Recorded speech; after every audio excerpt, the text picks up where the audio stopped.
Here's Sargon to give some bad arguments in favor of the existence of the soul. The problem, I think, with this, and this actually harkens back very much to what I've been reading a lot with C.S. Lewis, is the idea that actually we aren't merely matter. You know, that's the problem, is reducing the human and everything that humans have built to mere matter. Well, what else are we? And then trying to explain the existence of a cathedral.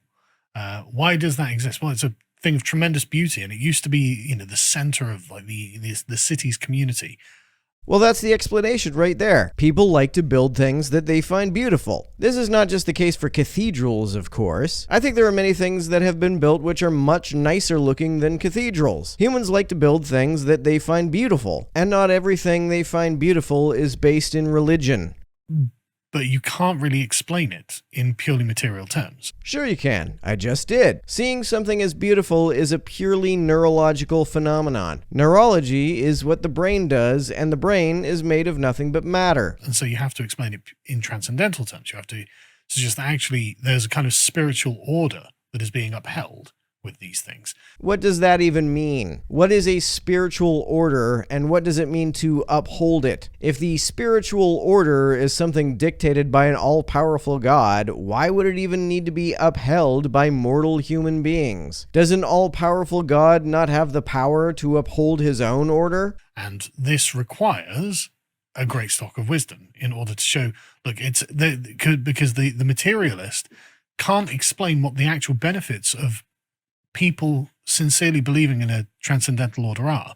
The benefit is that many people find it to be a beautiful narrative, and people derive pleasure from what they find beautiful. The thing about beautiful narratives, though, is that their beauty doesn't prove that they're not fictional. But there obviously were them, because we've got these great and beautiful cathedrals that everyone wants to go and see. People come from all over the world to see the wonderful cathedrals, take pictures and look at these amazing buildings. There are lots of buildings that people come from all over the world to see. Many were built for entirely secular purposes. Something does not have to be inspired by a sincere belief in the transcendent, whatever that even means, to attract international tourism. Disneyland does that. Do you think Disneyland was inspired by some woo-woo belief in the transcendent?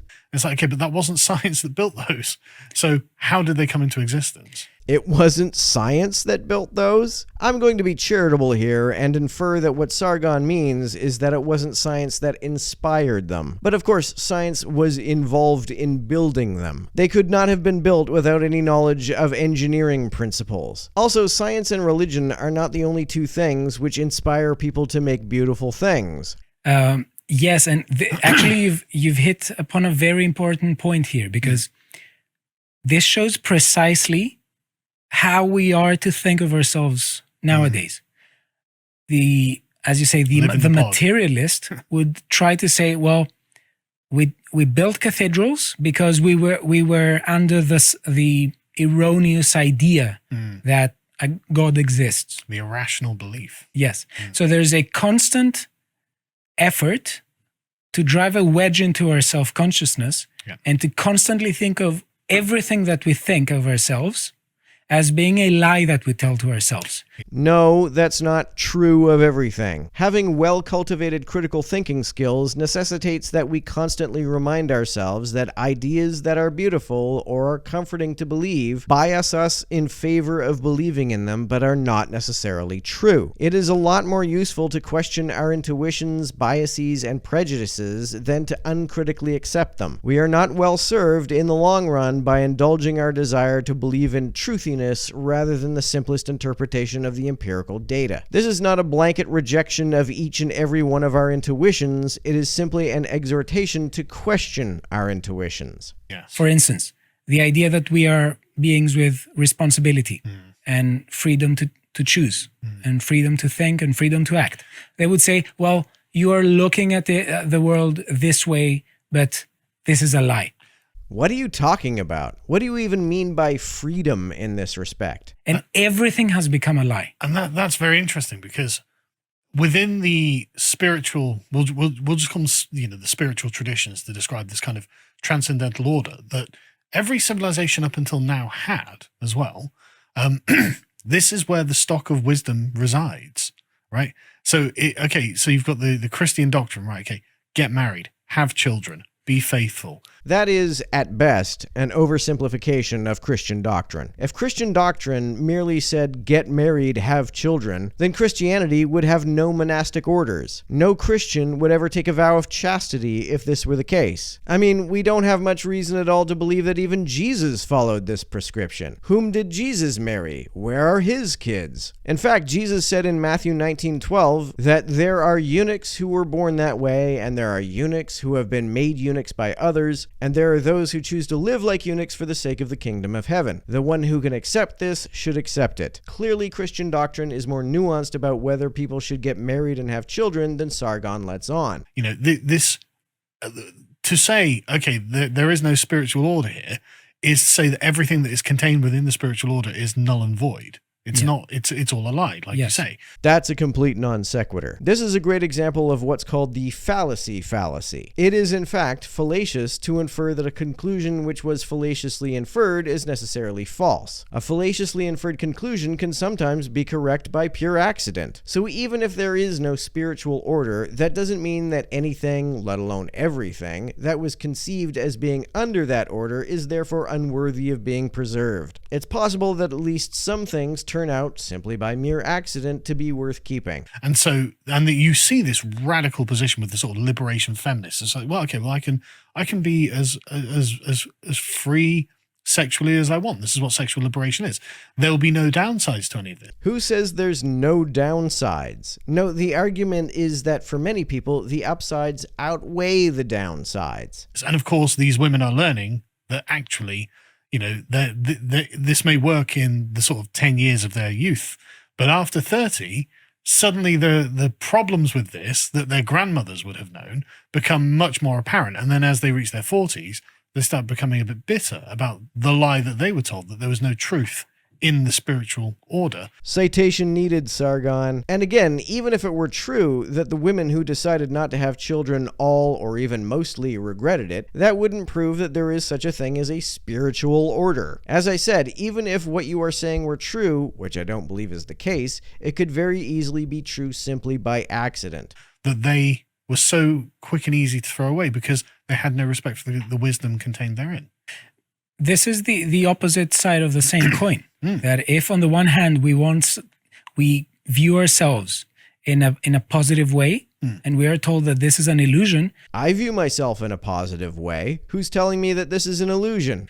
The opposite side of the same coin is that if we are doing something that we would consider bad, and that would go against our natural moral sensitivities and moral sentiments, well, again, that's can't be bad. Can't be bad either. Yeah.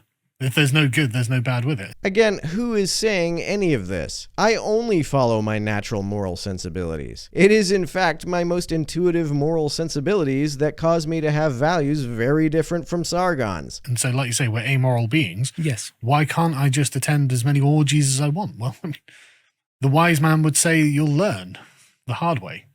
Pun intended. I've attended as many such events as I've wanted, and what I learned is that it would have been a mistake to say no to them. Whether attending such events is good for you depends on you. Sargon seems to think that what he finds best for him is what's best for everyone. The value of attending such events varies from person to person. It's hard not to speculate that maybe there's some sour grapes involved in his assessment of the value of such events. Also, this is sort of getting off the topic of whether we are more than just matter. Sargon's favorite topic is what he sees as the decline of civilization and culture, so he often tries to steer his conversations back to that. But to get back to the topic of whether we are more than just matter, do you know who else thinks it's silly to say that we're more than just matter? The will that is, in my opinion, generated by the body is in fact the sovereign over the body. And so you've got this kind of dualistic severing of the mind from the body. And of course, this can go nowhere because the mind is generated by the brain, which is a part of the body. And so it's total nonsense to say there is a dichotomy between the mind and the body. You are one complete whole thing, and that's it. It turns out that Sargon also believes that it makes no sense to say that we're more than just matter. Now, you might wonder what the context of this statement is. Well, that's the really wild part. Get a load of this. Right, so all of the left-wing metaphysic on that is just nonsense. It's just total nonsense.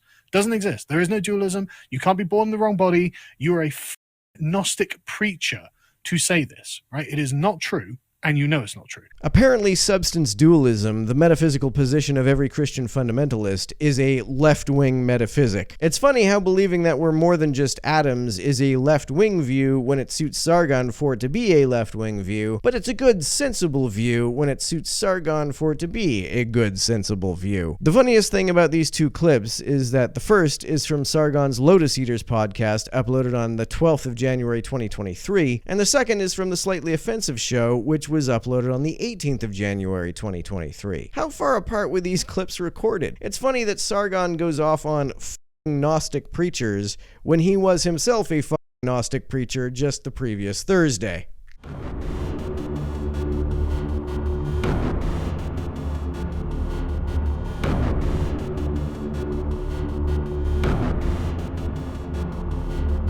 To everyone who helps me out on Patreon, you're a big help. Thanks so much.